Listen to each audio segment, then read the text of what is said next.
And we are live. What up, everybody? Let's get rolling.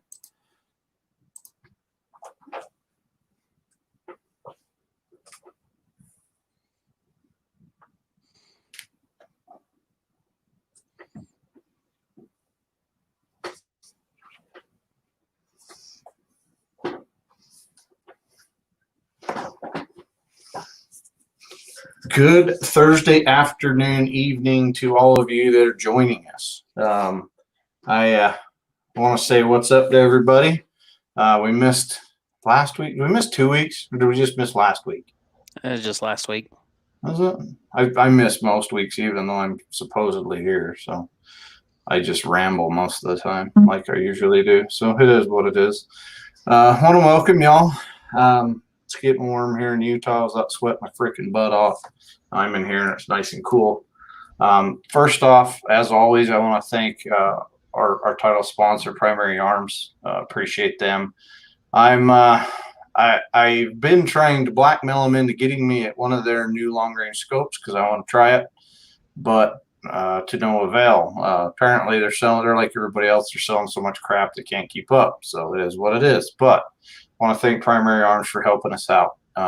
Like I've said before in other podcast episodes, they've kind of become the new all there Midway USA type place to where it's a place to go get everything you need. It's a one-stop shop. So go check out Primary Arms. I know it used to be just mostly scopes and stuff like that, but they've completely changed everything. So if you're looking for something you can't find it, go check it out at primaryarms.com and they might just have it.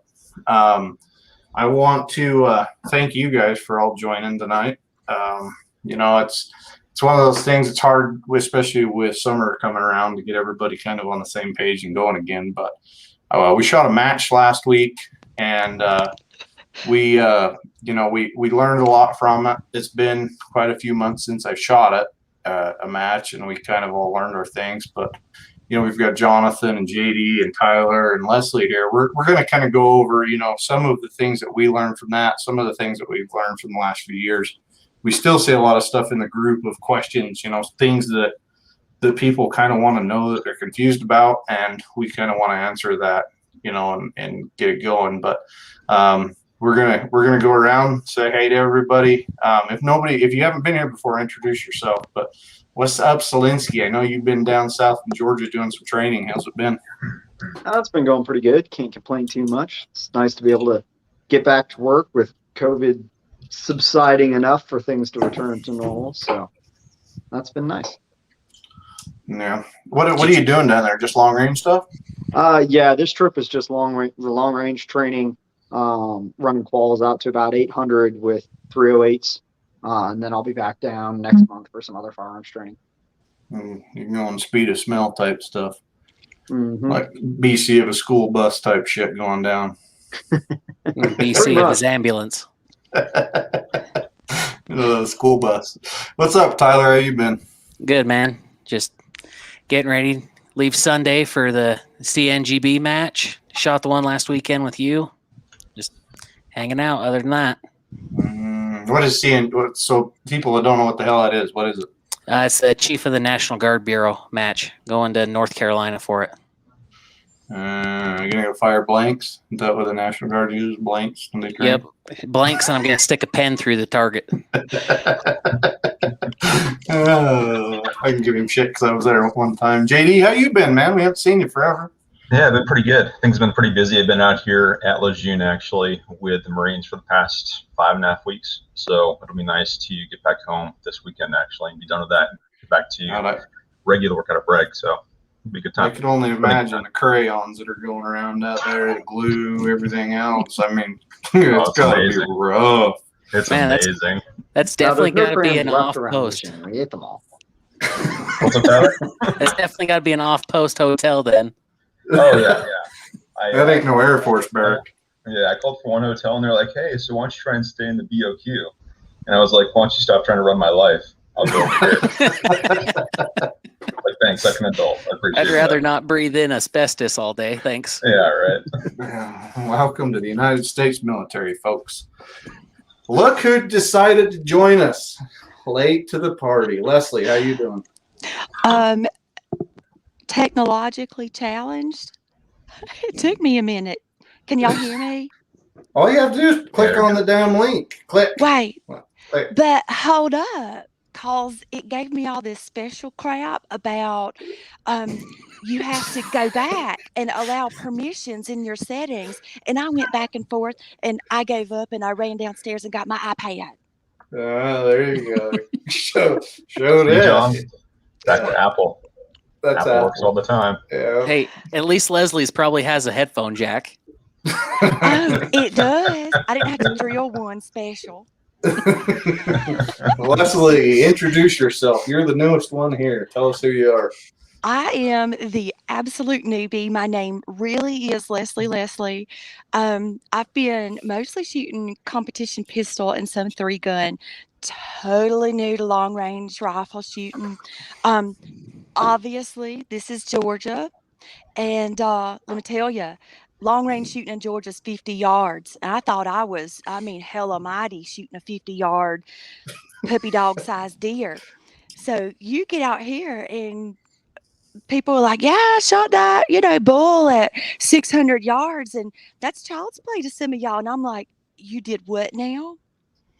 So I have a lot to learn, but I went and had my first match this past Saturday with you guys, the Sound of Silence match. Good Lord, sweet baby Jesus, I fell in love. The car stage was most definitely the best. Yeah, I have that on video, and I'm so Well, we glad the can't- wind censored me. we heard the real what Oh, it really yeah. said though. So You had a Oh, bunch well. of grown men crying. Yeah, it was fine. It was a good That's time. most PRS matches. That's what. Yeah, that's no shit. Yeah. Hey, if I just would have dialed that a little better, if I just would have, and that's what we're gonna go over today, everybody. We're gonna talk about those little if I just would have.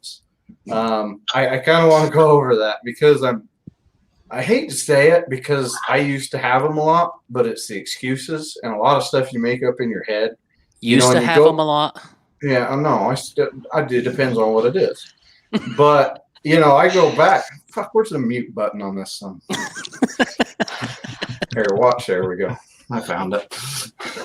So anyway, we want to go over that stuff. But I promised a lot of you before that we were going to go over and we are going to start giving some stuff away. On the Long Range Tactics page, I think, how many, Tyler, did we have? We had 400 and something people. 474. 474 people share a picture that wanted to be involved in something, so we appreciate that. I'm going to be giving some stuff away throughout the broadcast, and we'll make sure we tagged everybody in the group that we win. I'm going to go through and let my phone choose somebody, so we'll like slowly give out. We'll slowly pick numbers for different things. I can't remember what the random generator. There it is. There was how many? Hold on, 2 seconds. For what? You can see we came prepared 474. tonight. 474. Okay, so we've got 0 to 474. So I will, as we go throughout, I'll do these. And I want to give shout outs to the companies that support us. We've got a lot of new, we don't like to use the word sponsors. We like to use the word partners because they get some stuff from us. We get some stuff from them. We don't get paid. We just help each other out type thing. So we're more of a partner. So I want to thank the partners. The first one that I'm going to give away is Pyro Putty. Now, if none of you have heard what Pyro Putty is, you're missing out. Because if you go camping, if you go backcountry, if you do stuff like that, Pyro Putty is a fire starter. You don't need to carry paper to start a fire. You don't need to do all that. This floats on water. It's waterproof. If you get stuck in the backcountry on a snowmobile and need to light something wet, this stuff is a miracle. So I'm going to give away a can of Pyro Putty and a few stickers. So I'm gonna randomly generate the first one for the Pyro Putty. We'll do, let's see, randomize 150. So write that down, Tyler. You got it. So we'll go through, we'll check everybody out, we'll figure out who number 150 is, and we'll go through. So let's start talking about some of the match stuff. And let's kind of go through and break some of this stuff down. Now, I got frustrated because I pulled my stupid card of not preparing myself in between stages. And, I kind of went over this with Leslie, little things to do in between stages to make sure that every time you don't screw yourself. Because I don't know how many times I've lost points on stupid errors because I didn't zero or I didn't do things. So, Jonathan, give me some pointers on like in between a stage. So you just get done shooting the stage, mag out, bolt back. What are your next steps? Zero everything on the scope. And then I usually end up checking that like 4 times and then put my dope on for the next stage and then zero it back out when they ask me if I'm ready and then put it back on. Because as with everybody, there's 2 types of people. They've either done it or they're going to do it. Everyone has either double doped or been a rev off or something going into a stage. And if they're unlucky, it's a long range stage and they're like 5 mils off and have no idea where it's going. My last time being a rev off, I was fortunate and it was a 50-yard stage going into a berm. And so I happened to hit the post of what the target was on at the very base of the ground. I was able to figure out what's going on and only got 1 miss. But yeah, so if I finish a stage, I zero out my elevation, zero out my windage if I dialed wind on, usually zero out my parallax just to force myself to make sure I adjust it. So I'm not getting down with a parallax that's close enough. I just like put it all the way at the closest one so everything's blurry. So I have to set my parallax for the next stage. And then I usually dial back my elevation. If it was a prone stage or something that I've got it dialed all the way up, I'll usually dial my elevation back just so that when I'm starting a stage, I'm not instantly over magnified. If I need to magnify it, I can. But with most of the scopes I run, in a pinch, especially with 22, I can run the whole stage on 6 power if I need to. But I'm not like stuck in at 25 power trying to find targets because we've all done that at some point too. Sorry, freaking what the hell, JD? What are you drinking out of? By hell, it's desperate times at Lejeune. I can't take What?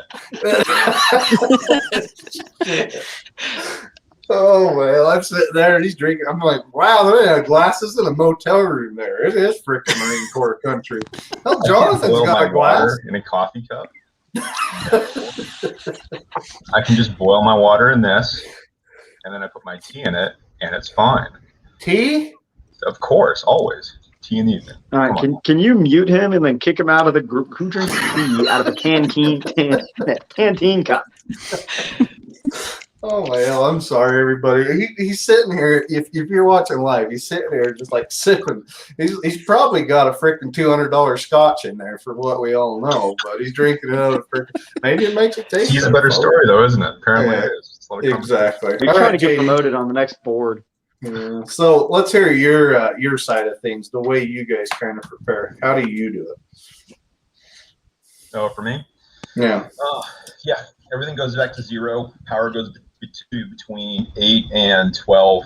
Kind of the big thing that I'll do differently from Jonathan there that I started doing this past year in shooting a lot of team matches is I'll set my watch for 5 minutes, and me and my partner will have 5 minutes to move away from everyone out of earshot and bitch unprofessionally about the stage and what we did and what happened, just purely to clear our heads. Because once you do that and the 5 minutes is up, then it's like, sweet, game time for the next stage, then we roll right into it and do what we need to do to set up for that next stage. But yeah, besides setting everything back to 0, and if you don't have like a 0 stop, we know how far down our dialing is before we get like the bottom of our turrets, and we'll dial back up to that 0. It's really just clearing our heads and getting our minds right for the next stage by having a good old unprofessional like venting session towards each other, away from everyone else. So it's a good idea. That's not a bad idea. That is a really good idea. Yeah, and I'm not listening to you complain, Cole. We've all had it, and it's like, I even thought about it this week. You bitch about a stage or something else. Look, you have no control over it. Everybody else has to shoot that too. So you can make the excuse and sit there and bitch about, hey, this freaking stage kicked my butt because, this target was too small, or I feel. And that's one of my problems I have as a match director is I critique stuff. And I'm like, I should have critiqued myself better, but I didn't.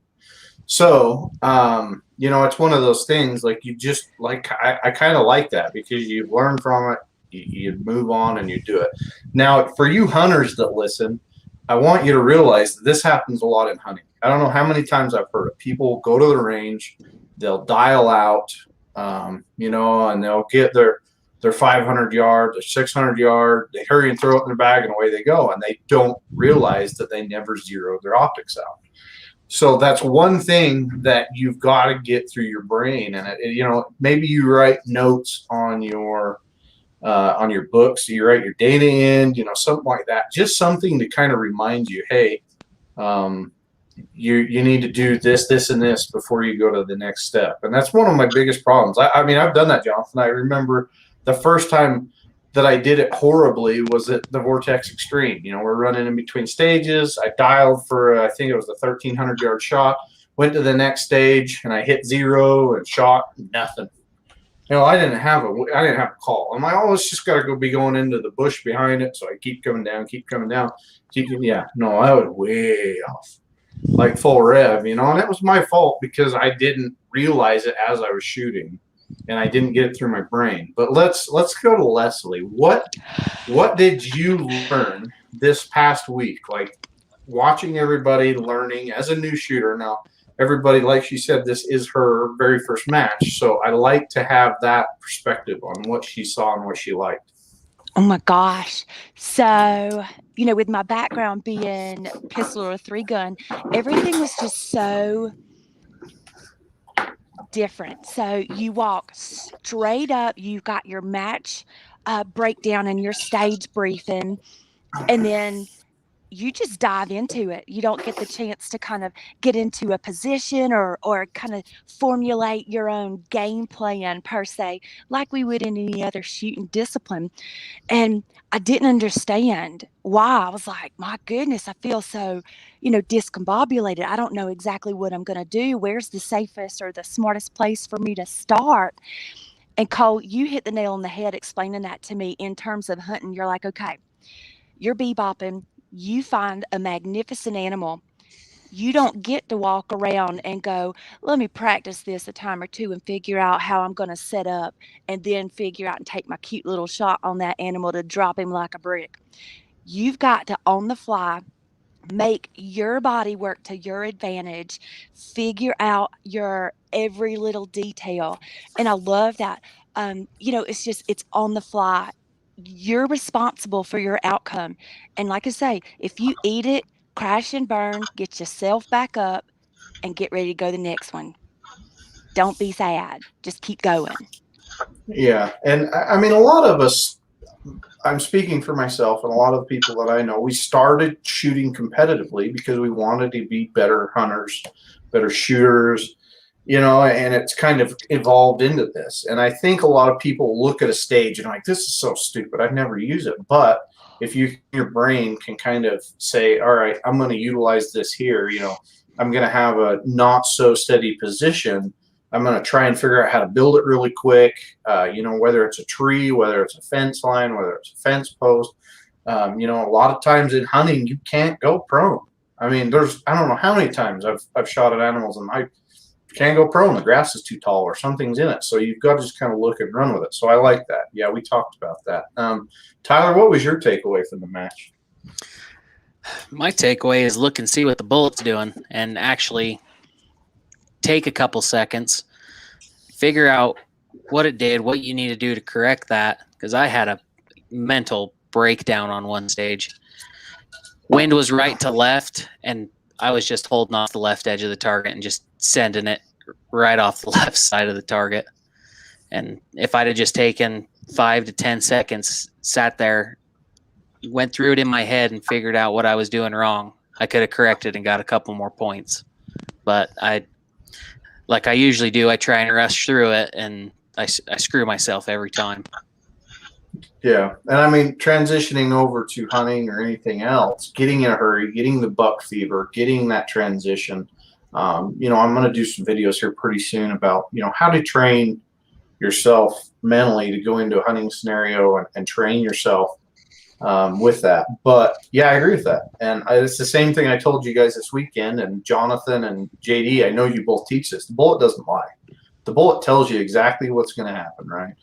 You're like, oh, I've got left to right wind here. It's got to be left to right. And your bullet hits left over there. And you're like, no, that isn't it. No, that bullet told you exactly what it's doing. It told you the exact, engagement that the wind's having with it, whatever else, Of course, we all deal with Coriolis at 50 yards. We've all been there.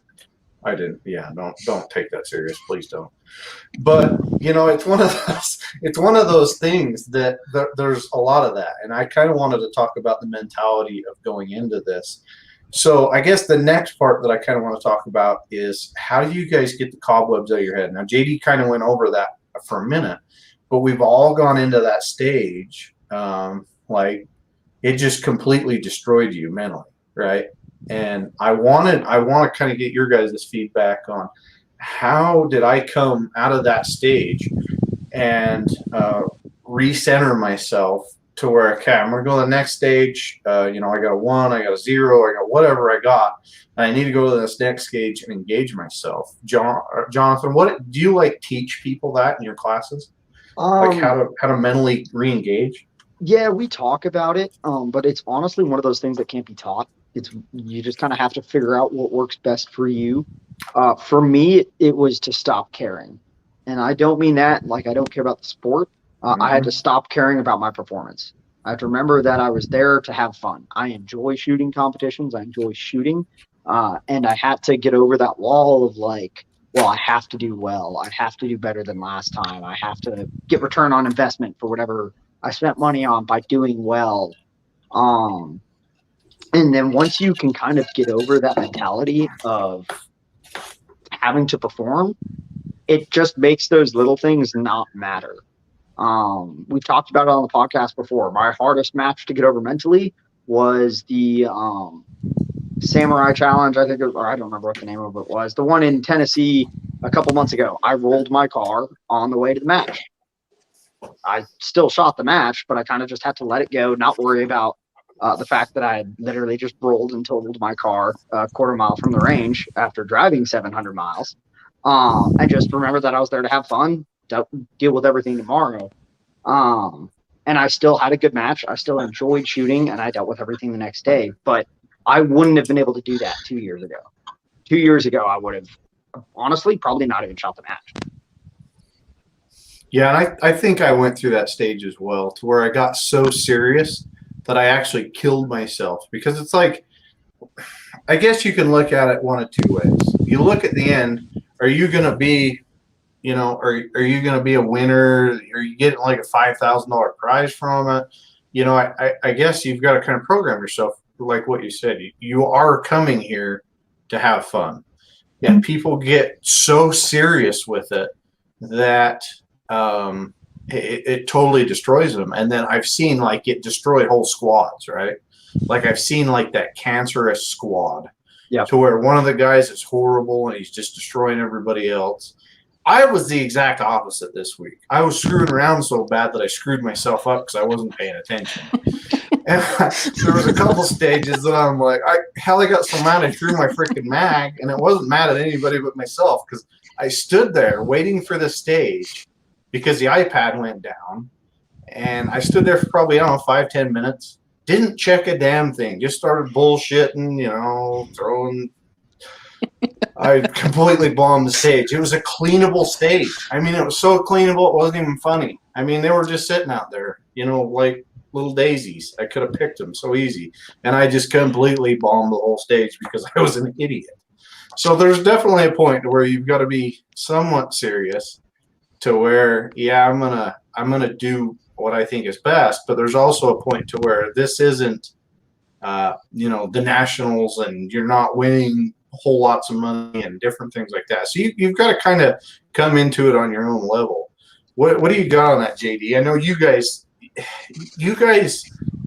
and for you, everybody listening, I'm going to say you guys, and I'm not going to tell you why, but you guys train a little bit differently and train for a reason. I'm going off on a tangent again. I don't know how to say it. But it's like you guys have a different reason you train to do what you do. But how do you guys tackle that? Coming off of an op or whatever you're doing, how do you guys mentally go through that? So as much as you can, especially at the schoolhouse, laugh things off. If you're at a match, laugh things off. Do the best thing you can to release all that tension, because that's the first thing you have to do. Is just get out of that serious mindset that you talked about. Have fun for a minute and smile, and not take things so seriously. But one thing I've kind of noticed, actually, and this is why I push out to all of my students and to really anyone who will listen, is just from everything that I've seen when it comes to live fire anything. You'll do your first run if you're doing like a multiple live fire thing. And what happens is people get wrapped around everything that they did wrong, which isn't necessarily, you want to know what you did wrong, but they want to fix it all. The only time I've ever seen people not get caught in that kind of toxic mindset of fixing everything is when they pick one, maybe two things to fix. Maybe two if you're good at casting management, otherwise just casting saturation, excuse me. So really what I recommend is, hey JD, hold on just a second. Your mic, is he going crazy on everybody else's mic too? Yeah, he's cutting in and out. Yeah, so hey JD, turn off your video real quick and that'll help. There you go. Now try it. No, it's still doing it. Okay. I'll break it down really easy then. Laugh at yourself and pick one thing to fix. Yeah, that's good. Really. Yeah, that's good.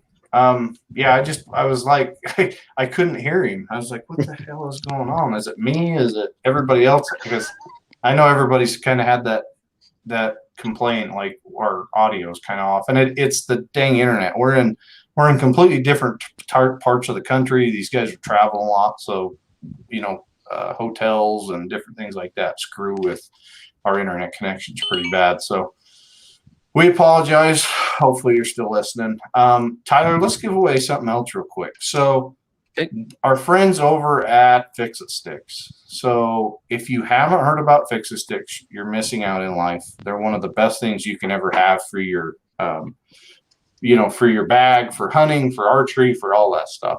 I'm gonna give one away, the all-in-one kit. They're about $112, I believe. That's the works kit that he's got there. But I'm gonna give away one of the all-in-one kits. Everybody's gonna be extremely excited about this. I'm gonna give one away. So let me do this again. Randomize. 332. I know you guys can't see it, but it's number 332. So whoever 332 is, will give them a Fix-It-Sticks kit. Now we're going to be doing more of these. We try to do them in our group. I mean, crap. I don't know if you guys saw it. 16,000 people in the group now. Long Range Tactics is freaking nuts. It's just outstanding, and we appreciate it. We're different than everyone else. We're not douchebags unless you're douchebags to us type thing. But we let everybody come in, ask their questions. We're changing the way that a lot of people get, into the sport. We're trying to help. We're trying to be that place where people can come and ask their questions and get educated. We've got, just looking at this board right now, there's a whole lot of freaking knowledge that we've got that we want to impart and we want to share. We don't make money doing it. We do it for the fun of things, and we appreciate y'all coming. So Long Range Tactics, the group, go to longrangetactics.com. Learn more about us. All of our stuff's on there. So let's kind of go. I wanted this to be this episode to be mostly about mentality and attacking. The stages, the match in general, different things like this. Let's go into preparing for the match mentally. Like, what do you guys do, Tyler? Like, when you are preparing for a match, you're loading your ammo. You're double checking everything on your guns tight, everything else like that. What are your steps to prepare yourself mentally for a match? I'm making sure that I've got all the ammo that I need, plus extra, just in case. I usually always end up coming home with a lot more than I intended to. I'm making sure all my gear's in my backpack, making sure my tripod's clean. That way it doesn't screw up on me. Torquing everything back down on my gun. Function checking the gun, making sure it's going to fire, and making sure that the brake's going to stay on. I've seen brakes come flying off. That's because you didn't tighten it. Yeah. Not my So- brake. Yeah. So Leslie, let's hear it from a newbie. Like I know you kept texting me like, oh my gosh, I'm so nervous. I don't know what I'm doing, everything else. Like as a new person, mentally, what did you go through? Or did you just lose your mind? You couldn't sleep the night before. What did you do? Well, I'm a chihuahua on the inside anyway, so kind of battling myself is always a little tough. So the moment I got there, do y'all remember the wind? How bad that wind was? For All I remember half is a you getting off second, the bus saying, "Oh my Lord, it's cold." I had to pick up my hat a couple times. That thing blew just gone. But listen to this. So I got there and I had to have a long conversation with myself over Taylor Swift with Cole dancing in the front seat. There's a video of that too. Good Lord. But I had my T-Swizzle on and I was telling myself, go in there with an open mind. Be ready to learn, because here's the thing. I had a borrowed gun. I had borrowed ammo, all my gear. So I couldn't do like one of those mental OCD checklists the night before, just really kind of get my spirit straight. So I felt like, oh Lord, I was a dandelion. But I got out there and I was like, okay, I'm just here to figure out the game. I want to learn. And this is my turn to just absorb. There were so many shooters, and Lord, at all the glorious guns. That's tough to look at and not drool. You about need a napkin, but I just wanted to soak it all in. And my mind frame for this match was to not shut myself out and be like, oh, there's no way I can compete. There's no way I can hold my ground. I'm going to fail. I'm going to hurt myself. I'm going to shoot somebody. Don't let what's in here stop you from doing what you know you can do. Once we've got our fundamentals, I was like, okay, the rest of this game is just in my head, getting my head straight, because I can do this. Sorry. Damn Squirrel. squirrels. Yes, later. Somebody walked in. Sorry, y'all. Hopefully that's not Squirrel. Jeremy, Leslie. It was Germ. He was saying something about food, and I have no idea. Well, he's fired. So is your shit back on point now, JD, or are you still in Lejeune time? You good? I'm still in the June time. I'll be back at break this weekend though, so it'll be nice. Well, I mean Nice. your audio, it's all over the place. Oh, Jonathan, what am I missing? Like trying to mentally prepare, trying to get ready in between stages. Everything's going on. This is one that always gets me. Zeroing on sight-in day. Do you guys zero on sight-in day, or do you guys do it before and then bring your shit and leave it? Because I know a lot of good shooters are like, don't do it because you're gonna chase yourself, you're gonna put issues in your head, you're gonna do stuff like that. What do you guys do? I think it really depends. If it's a local match, I don't zero before the match.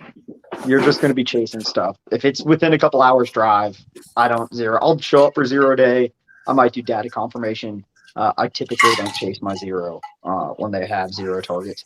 If I'm traveling and I've flown, or it's just been sitting in the back of or the trunk of a car for 10 hours, I'm probably going to zero. Mainly just to make sure that everything's still good, especially if I flew. But especially with modern mounts and modern scopes, It's a lot more durable than people get the credit for. Again, I'll go back to rolling my Ford Escape. I was off by a tenth after rolling my car. And the rifle was in a soft case, by the way. It was not in a hard case. It was in a soft case. Rolled my car, was off by a tenth. Could that be because I rolled? Maybe. Could it be because I drove from Virginia to Tennessee and there was an ice storm when I showed up? Maybe. But even then, even that tenth, that wouldn't have caused me to miss a target the entire match. I could have not zeroed it. It would have been fine. So typically I don't do 0 day. In terms of mentality going into it,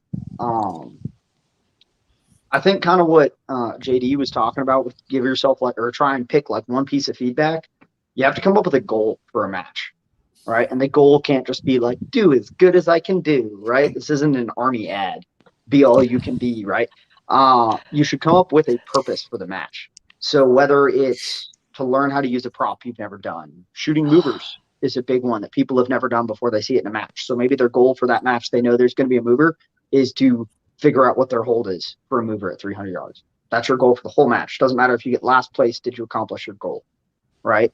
And I think that's a huge piece mentally because it takes a lot of the pressure off, but it also gives you something easily attainable and accomplish, and something that you can accomplish regardless of how well you do.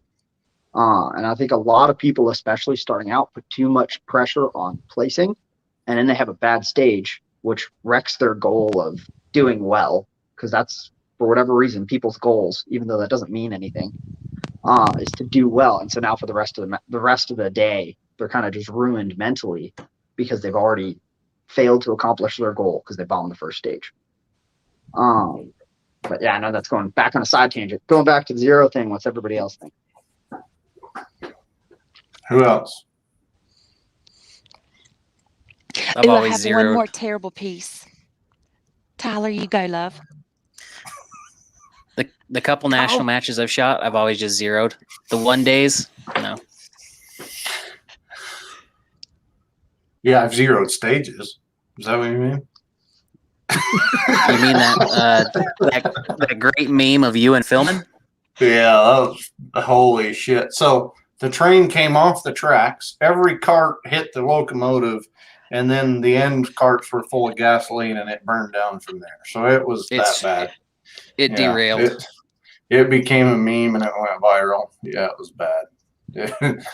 I've destroyed scopes. That was one of the times, and it was fun. Yeah, it was a good time.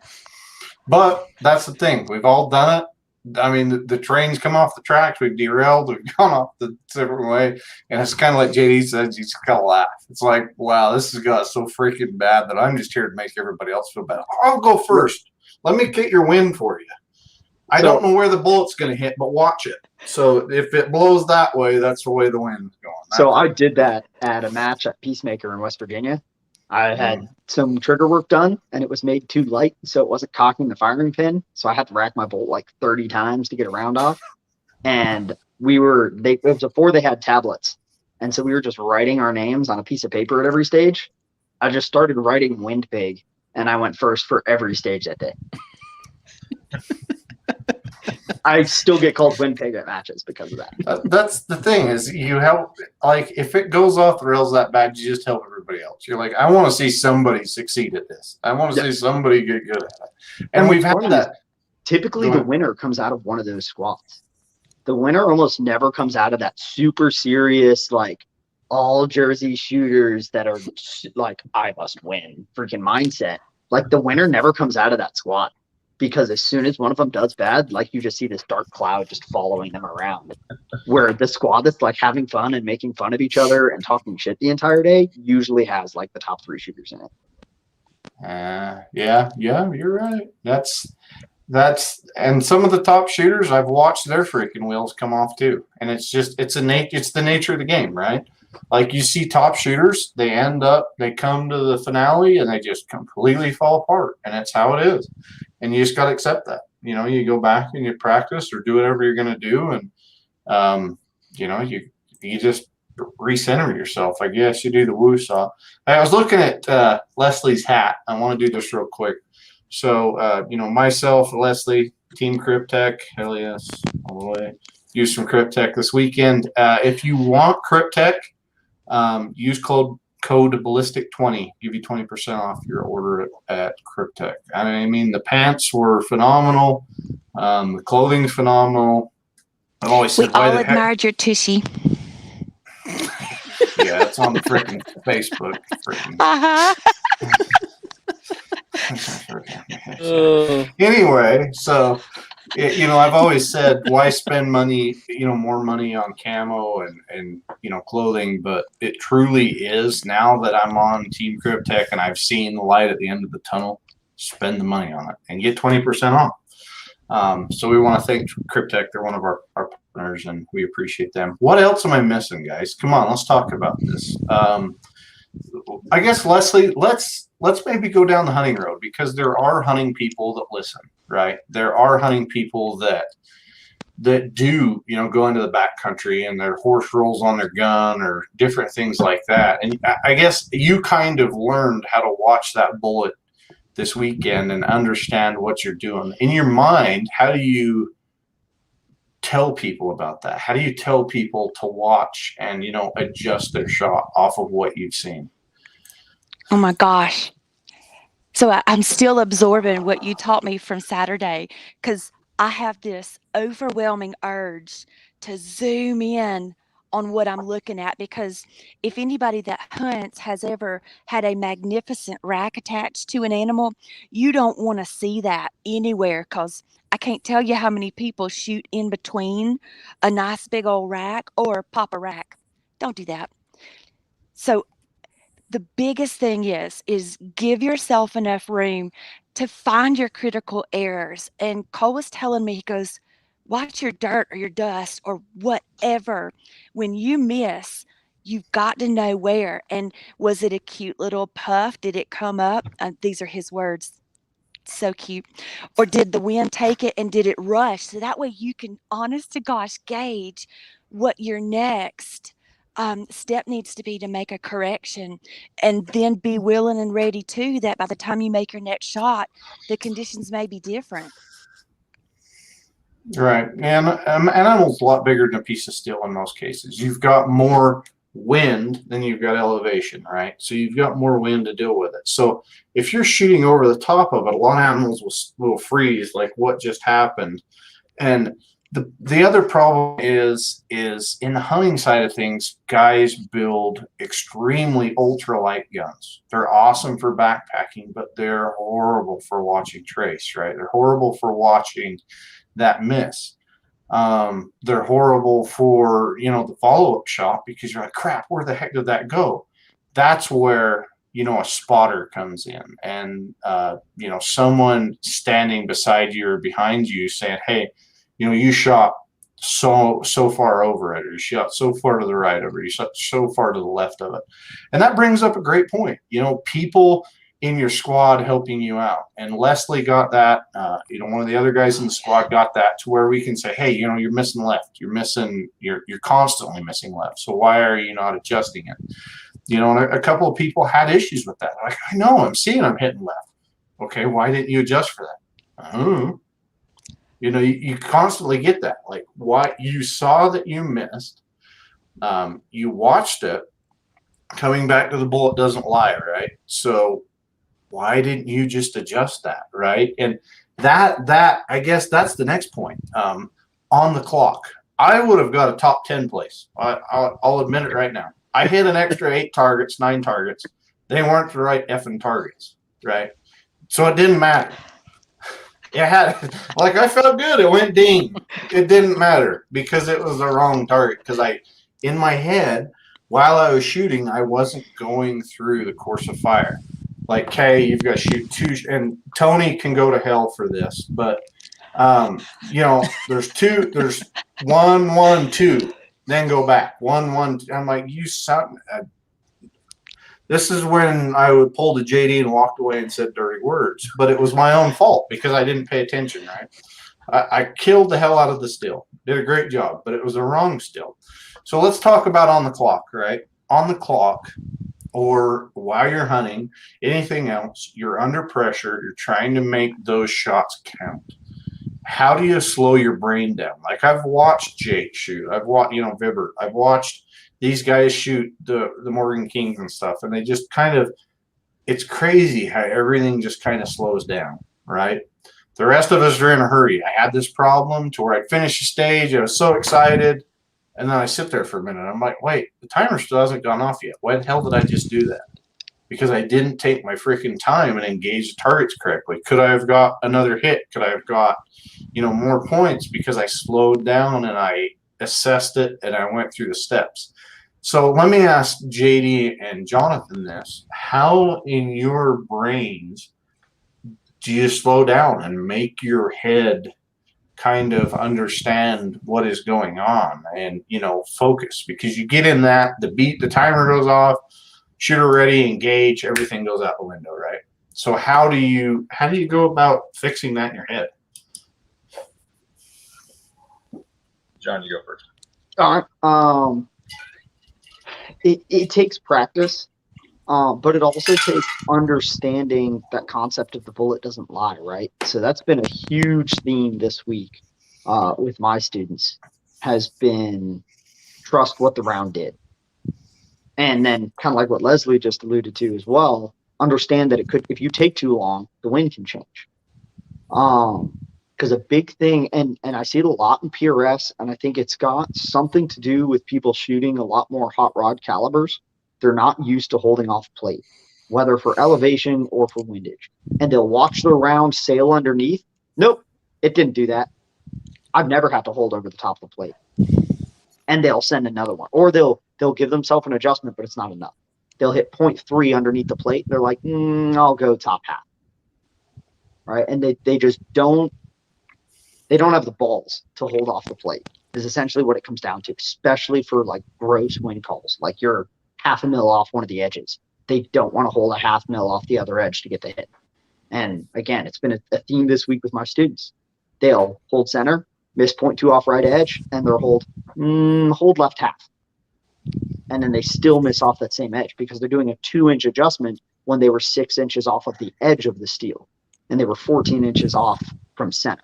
And they just don't trust the projectile enough to move. And like you talked about earlier, one of my biggest teaching points is the only thing in a range that doesn't lie is the impact. Your spotter can lie, the mirage will lie, the wind will lie, your dope card will lie to you. Like literally everything will lie to you except for where the round actually went. And so I think that's a big thing. It's just learning to trust it, especially under the clock. And just do the adjustment and apply it. Because if you sit there and think about it for 20 seconds, now the wind's changed, so that adjustment might not apply anymore. And other than that, it's just giving yourself time to breathe. Like if I see a miss or I feel like I jerked a shot, I literally will try and like take a breath before even racking the bolt, just to force myself to slow down.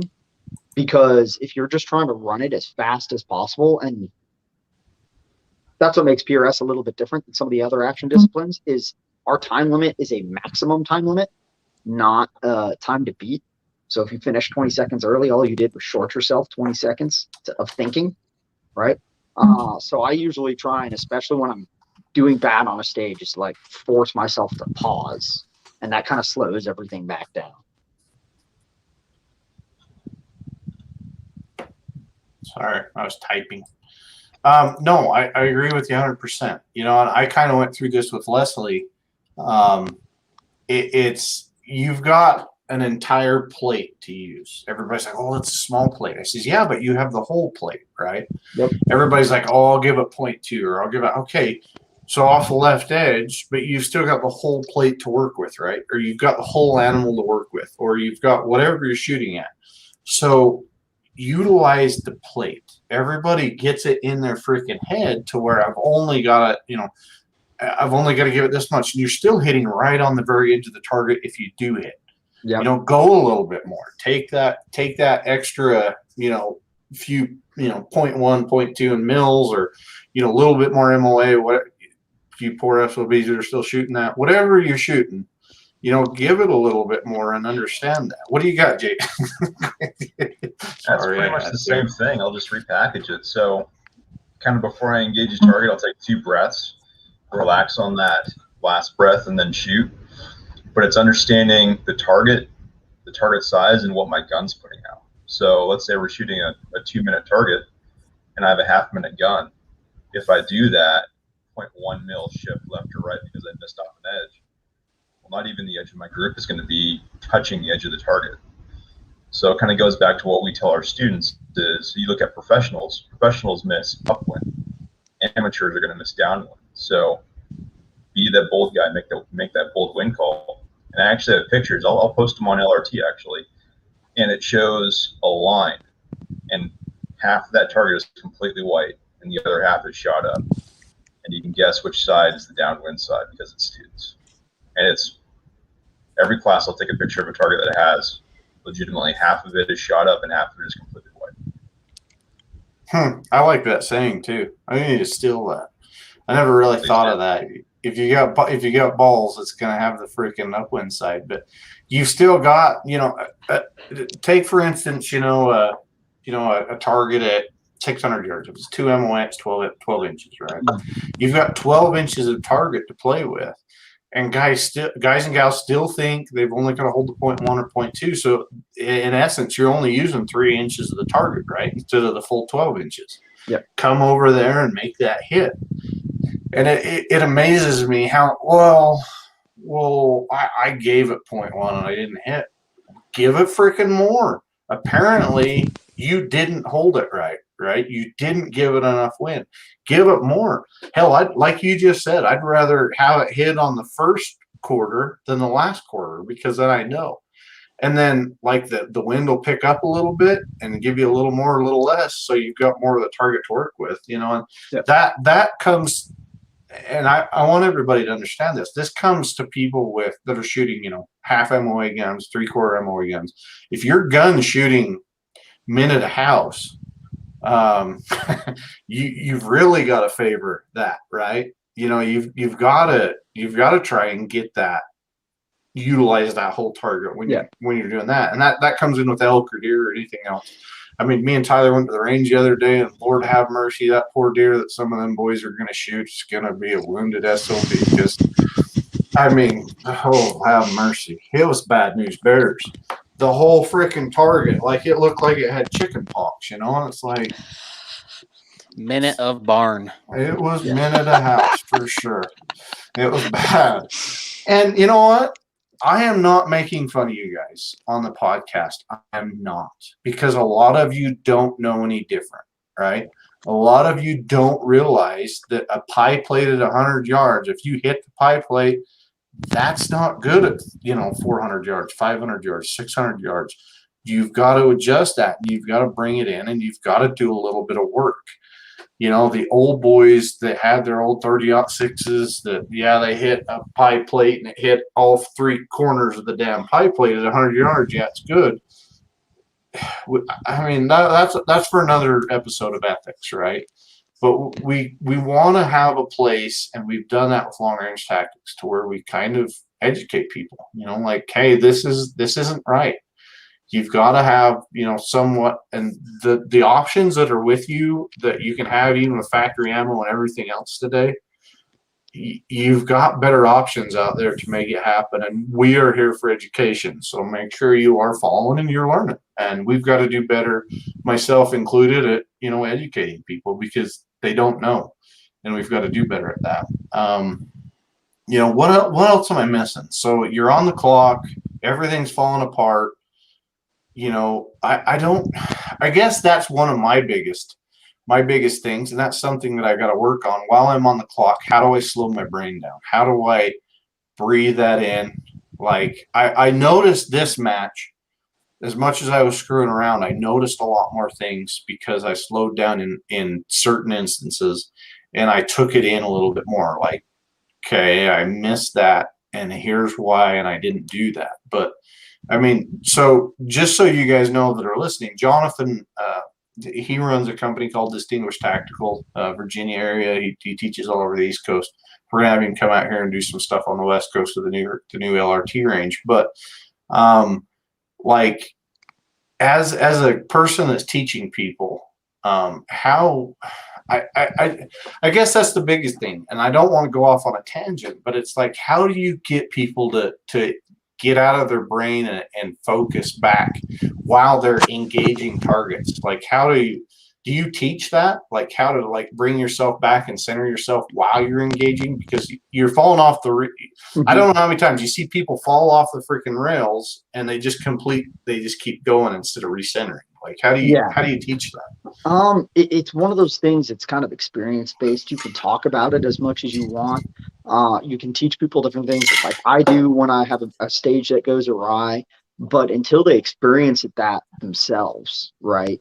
It doesn't really sink in. Like, they can listen to you, they can read books on it. Which, for those of you in PRS, because for whatever reason PRS has detached itself from the traditional long range competitive shooting sports. There's books written on mentality.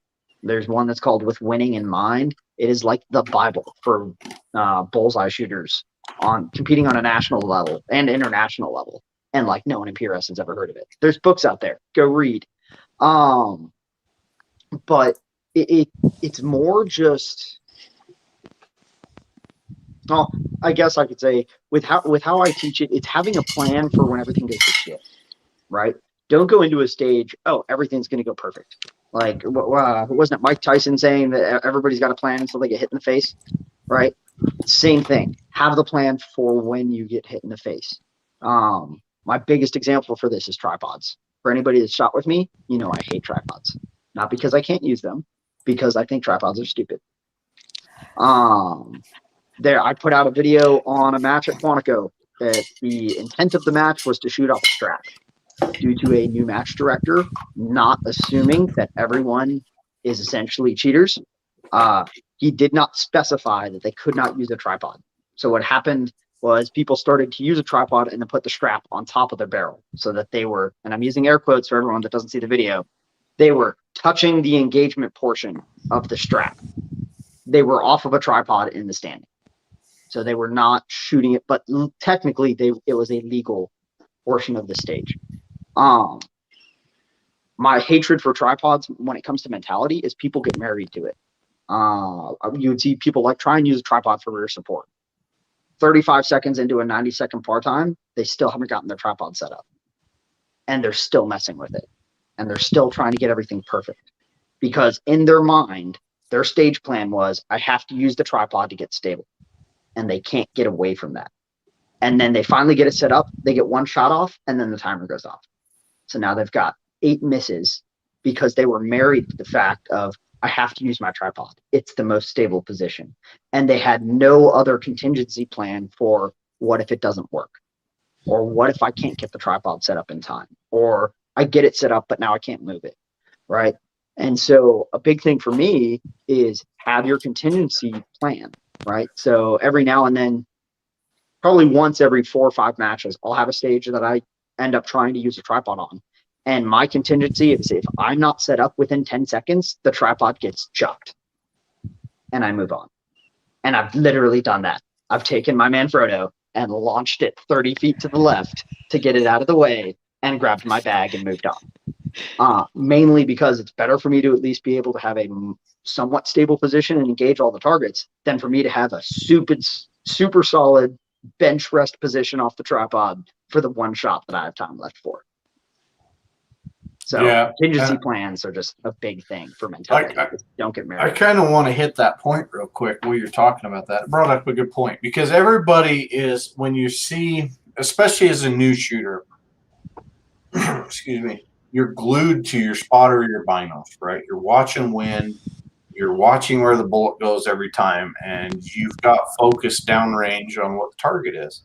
But are you taking that focus and going into what the other competitors are doing? Because someone might be able to start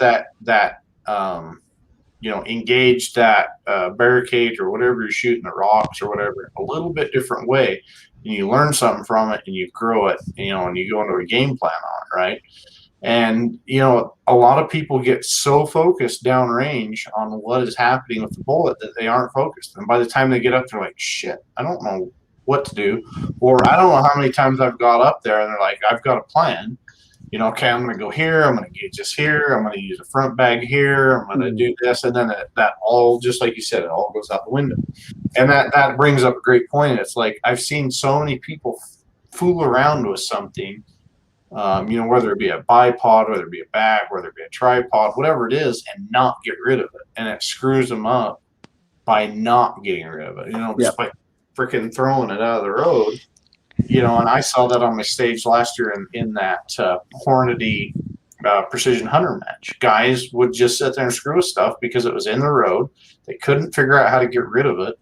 And in hunting, that's the biggest thing. Everybody's got, well, I've got to shoot it this way because that's what I've seen on Instagram or Facebook or whatever else. And you've never practiced shooting any other way. I don't know how many hunters go to the range. They shoot off the bench, and that's the only way they practice. That's the only way they do anything. And then they go to try and shoot a target, and you can't go prone. You're screwed. You don't know how to do it.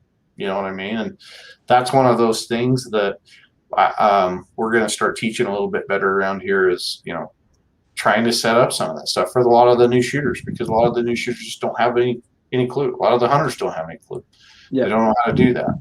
And one thing to be careful of too, and I know Leslie's seen it in USPSA and 3-gun, is don't try something new in a match or change it right before you go. You talked about like watching other shooters in front of you. You watch the guy in front of you, you're like, oh, that's a really good idea to do kneeling here. I've been thinking in my head for the last 10 minutes, I'm going to do something else. And 10 seconds before the buzzer goes off, you're like, yep, redoing my entire game plan, right? Mm-hmm. Terrible idea. Even if it's a better position. Terrible idea. Because you just forgot everything else. Yep. Like I've watched it in USPSA matches. Guys have their game plan. They walked it for their 5-minute stage brief. They've got 10 dry fire reps of this is where I'm going to step. And then they watch somebody, the person before them, because it's always the person before them that does something different. And they're like, oh, that's a great idea. I'm going to do that. And then halfway in, they forgot they've got to reload, or they have missed an entire target array because they were supposed to shoot it from a different spot that their plan worked for, but they threw their plan out 5 seconds before they started. Right. So you got to be careful with that shit too, is just copying what the guy in front of you does if you've never done it. Again, tripods drive me nuts. A lot of people don't have tripods. So what do? They borrow it from somebody else on a match or in a match on a stage, and they've never even practiced taking the legs out before. Don't do that. Do it all after the match. Ask somebody to borrow it after the match. Hey, and then decide if you'll use it at the next one. I want my tripod back that I just sent you. I want to hear it. Hey, using Cole's tripod last Saturday made me go buy one. So, yeah. Dude, I was appalled at myself when I saw you shoot. When you put that tripod down, that swinging, just unstable fence, you look like you just locked yourself into Alcatraz, and I was mad at you. Well, that was my fault for not being a great person, because I should have showed you that before you that shot. was just his idea. And believe me, I struggle bust enough. I don't think I could have managed a tripod too. But the nice part about that one, the legs lock, so they don't screw with you during the stage. All right. That's, if anybody's wondering, that's Field Optics Research. Go check them out. They're the only tripod on the market that I know of right now that completely lock the legs, so you can't fold them in if you lock them. But that's one of the things. I didn't go through a lot of that, and I should have, but that's one thing that you should practice. A lot of hunters have a tripod. They never think to use it to shoot off of. And it is. It's a piece of it's a tool to use. It's something that everybody puts their binos on and their spotter, but they never really practice to use it in a situation where they might need it. And a lot of people lock their gun into it, and sometimes that's not the best plan because you need to hastily move to something else and adjust from there. But that's just another one of the many things that if you don't practice it, it's going to hurt you in the end, right? And if you don't have a good tripod and you're using a pile of crap, it's not going to help you either. Go out there and buy a good tripod, whatever it is. There's a lot of good tripod companies out there. Let's give away our next. What is my next thing? So let's do a phone scope adapter in case. So For a lot of you that don't know, PhoneScope has come out with a new line of cases. So your phone snaps into it. It's an actual case.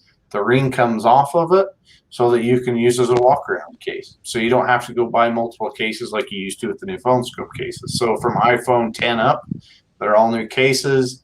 All the adapters still work the same. If you got an adapter for spotter, if you got an adapter for binos, blah blah blah. It's all the same. We've got adapters for rangefinders. There's a lot of cool stuff. So check them out at phonescope.com. Let's choose somebody. Let's randomize number 38. So picture 38. We'll send you a PhoneScope kit, and we're going to be doing more of this stuff on the Long Range Tactics group. So make sure you follow it. We're getting, I think the last time I looked, we're getting between 200 and 400 people a day trying to get into it. And we're doing our best to try and get everybody in there. So, and we're going to start changing some things up in there, which is really cool. We're going to put some people in there as mentors or, trainers to, go in there and, mentor new shooters and stuff, so you're not learning stupid shit from people that don't know what they're talking about, because that seems to happen a lot. The old typer snipers are everywhere. We're trying to take them out as fast as we can, but it is what it is. So we want to pair you up with somebody that knows exactly what they're talking about. We want to learn from that. So it's just one of those things that we're doing as we go, and we're trying to do it. So again, longrangetactics.com or Long Range Tactics Group. We ask that you follow us on the Long Range Tactics Instagram and Facebook as well. Thank you all for watching. Again, I'm going to be doing a lot more of these. We're going to give some stuff away. I've talked to some of our new partners. We're going to be giving away some ammo. We're going to be giving away a whole bunch of stuff. So that is going to be the fun part of all of it. But I appreciate y'all for joining in. Slinsky, of course, got disconnected because he got lost because he's Marine. Yeah, it happens. But let me finish up with this. So Leslie's our newest member. She's going to be going over, the entry level people, the beginners, trying to learn as she goes and experiencing that and sharing those experiences. Jonathan runs his own training company, so he's got a lot of stuff. JD's got a lot of knowledge. These guys are all in Long Range Tactics. Ask the questions, come to us, tag us. Tyler even knows a thing or two, surprisingly. It's just how it is. But it looks like he's asleep. It's frozen. It's funny now.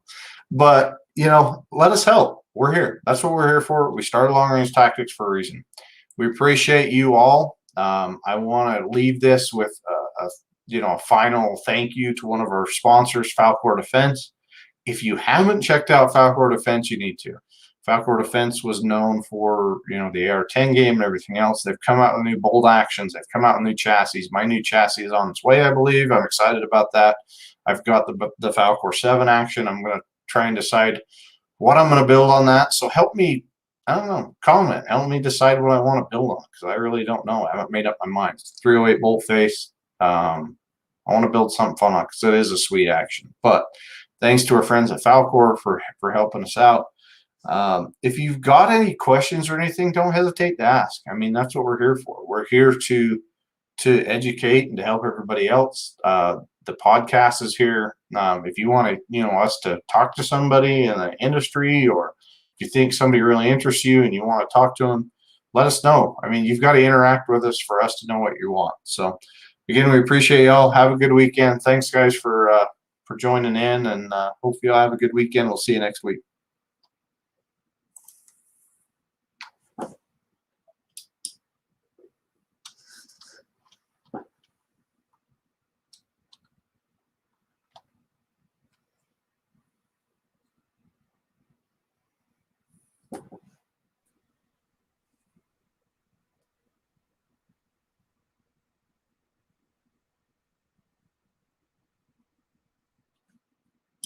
I've really got to keep the whiskey bottle down here because I run out about halfway through and get pissed off. I get thirsty. I had to mute y'all because one of it's like somebody. It sounded horrible. I think it was Leslie. Like I'm like, what in the hell is going on? Because I couldn't figure out what the noise was because this end picks up everything. Like if there's a noise in the background or anything else, it's all picked up. And then when somebody's driving down the freeway and they hear all these noises, they just turn it off because they don't want to hear it. So just trying It to still figure says out we're what it is. live, just so you know. Yeah. Yeah, sweet, we are. There's still 10 people watching. Hey, everybody. Cole still needs